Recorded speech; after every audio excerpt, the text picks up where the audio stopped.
Good afternoon, everyone. Thank you for being here.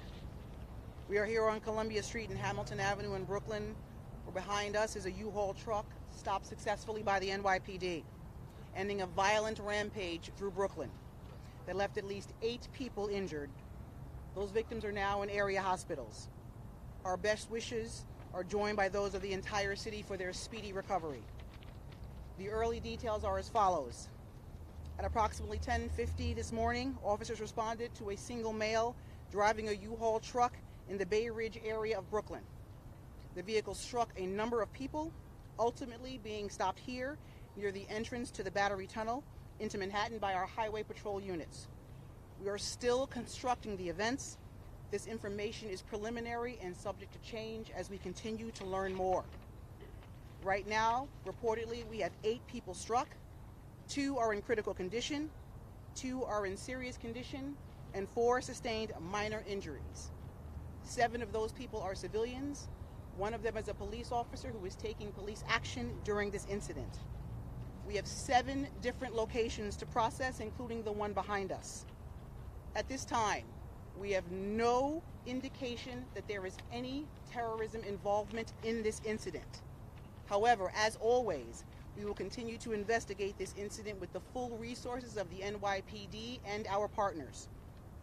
What we saw today is a clear example why every moment of every day the NYPD must be prepared for every possibility.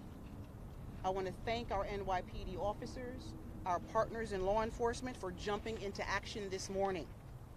If anyone has any information that may aid in this investigation, we encourage you to contact us at 1-800-577-TIPS. You may do so anonymously.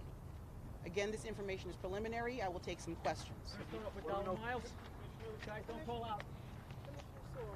Good morning. 2 things. What was the cause for the initial stop? Why was the vehicle suspicious and pulled over to begin with? And what can you tell us about this? The vehicle that was stopped as a result of it hitting several people. It came to rest here behind us.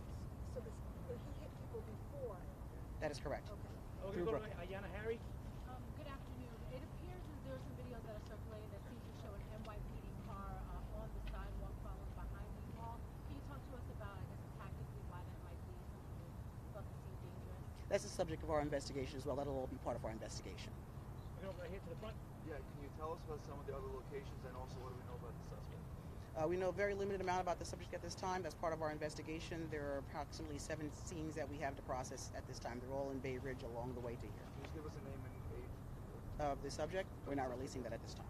Adam Harding, could you just about the suspect, any ties to New York? He may have only been in the area, we understand, for a couple of years, and it also being the beginning of sentencing for a similar case on the west side. Is there any correlation, link there in dates, similar type of crimes? As it stands, this is very early in the investigation. That will be part of what we are looking at this time.